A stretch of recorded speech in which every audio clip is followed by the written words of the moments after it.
Hi guys, it's Simon C. In this AI radar, the release of Kubeflow 1.0, leveraging CPUs in deep learning, how to forget bias in artificial intelligence, and more. A team of developers at Google, Microsoft, IBM, Cisco, Red Hat released Kubeflow 1.0 along with a core set of stable applications needed to develop, build, train and deploy models on Kubernetes efficiently. They write on Medium. Kubernetes is an open source system for automating deployment, scaling and management of containerized applications. With Kubeflow 1.0, users can use Jupyter to develop models. They can then use Kubeflow tools like Verin, Kubeflow's Python SDK to build containers and create Kubernetes resources to train their models. Once they have a model, they can use KF serving to create and deploy a server for inference. The researchers write.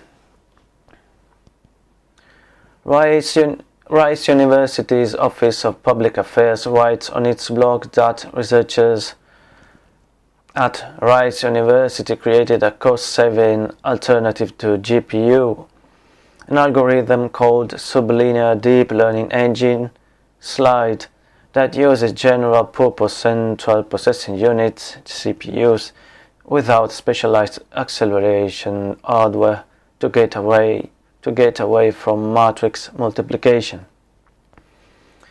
SLIDE doesn't need GPUs because it takes a fundamentally different approach to deep learning.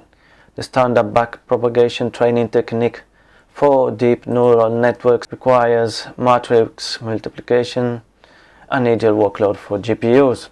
With SLIDE, researchers Srivastava, Chen and Medini turned neural network training into a search problem that could instead be solved with hash tables, hashing being a data index method invented for internet search in the 90s, by picking up only the relevant neurons.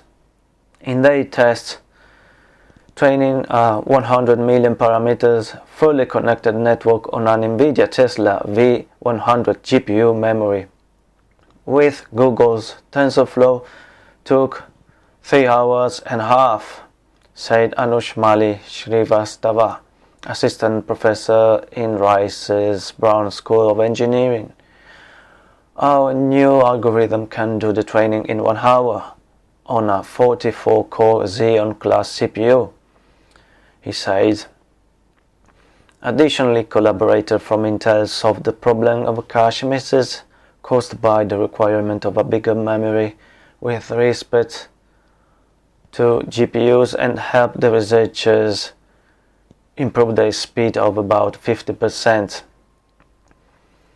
SLIDE could help Intel catch up with NVIDIA, now the leader in AI acceleration thanks to their GPUs. In his last newsletter issue, Jack Clark reports that researchers at Ardigan, Jagiellonian University, Molecule.1 and New York University have extended the widely used NLP transformer component so it can process data relating to molecule property prediction tasks, a capability critical to drug discovery and material design. The resulting molecule attention transformer performs well across a range of tasks, ranging from predicting ability of a molecule to penetrate blood-brain barrier to predicting whether a compound is active towards a given target and so on. Molecular property prediction is the sort of task where if we are able to develop AI systems that make meaningful, accurate predictions, then we can expect large chunks of the economy to change as a consequence, says Clark. Papers like this molecule attention transformer pre-published on archive.org highlight how generically useful components like the transformer are, continues Clark, and highlights how much modern AI has in common with plumbing. He notes, How do we remove biases in AI systems? TechExplore suggests start by teaching them selective amnesia. Indeed, AI researchers at University of Southern California's Information Sciences Institute developed a so-called adversarial forgetting mechanism so that it could first train the neural network to represent all the underlying aspects of the data that it's analyzing and then forget specified biases. That means that, for example, when you sign up for a new credit card, the mechanism could teach a bank's algorithm to predict the limit while forgetting or being invariant to the particular data pertaining to gender or race. The mechanism can be used to train neural networks to be invariant to known biases in training datasets. First author said, an author of the paper said, this in turn would result in trained models that wouldn't be biased while making decisions. Deep learning algorithms are great at learning things, but it's more difficult to make sure that the algorithms don't learn certain things. Note TechExplore.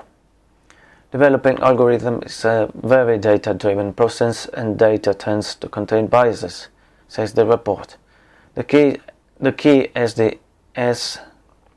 the researchers found, is adding constraints in the model's training process to force the model to make predictions while being invariant to specific factors of data, essentially selective forgetting. We're not prepared for the end of Moore's law, which brought forth the AI revolution. The prediction made by scientist Gordon Moore stated that the transistors on a chip would double every 2 years. Technology Review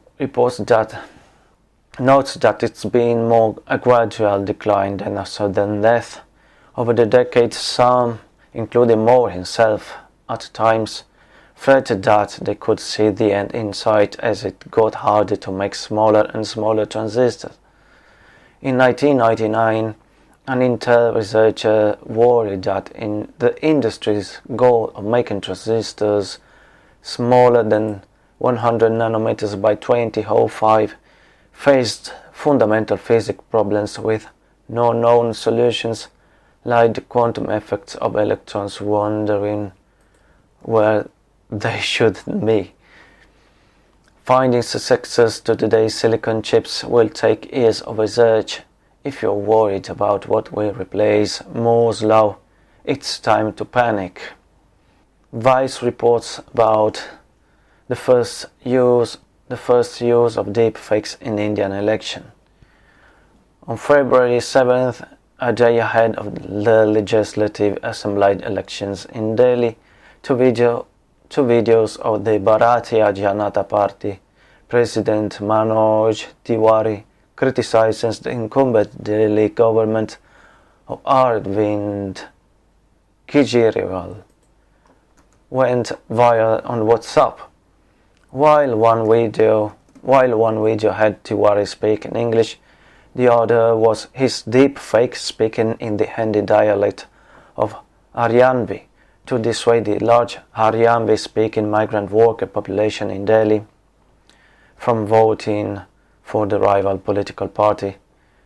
When the Delhi BJP itself partnered with political communications firm the Ideas Factory to create positive campaigns using deepfakes to reach different linguistic voter bases, it marked the debut of deepfakes in election campaigns in India, notes Vice. Many of the fact-checking organizations and policy wonks think deepfakes would take the ongoing war on disinformation and fake news to a so-called public health crisis. Politico reports that Vatican calls for AI ethics with backing of IBM and Microsoft. The Vatican's new guidelines urge the need for regulations and principles that protect people, particularly the weak and the underprivileged in natural environments, adding that in some cases legal regulations are absolutely indispensable in order to support, structure and guide this process, according to a copy seen by Politico. The Vatican's initiative adds a very global and influential voice to the debate over AI ethics. IBM's AI ethics global leader Francesca Rossi told Politico. Okay guys, I'm done. Bye.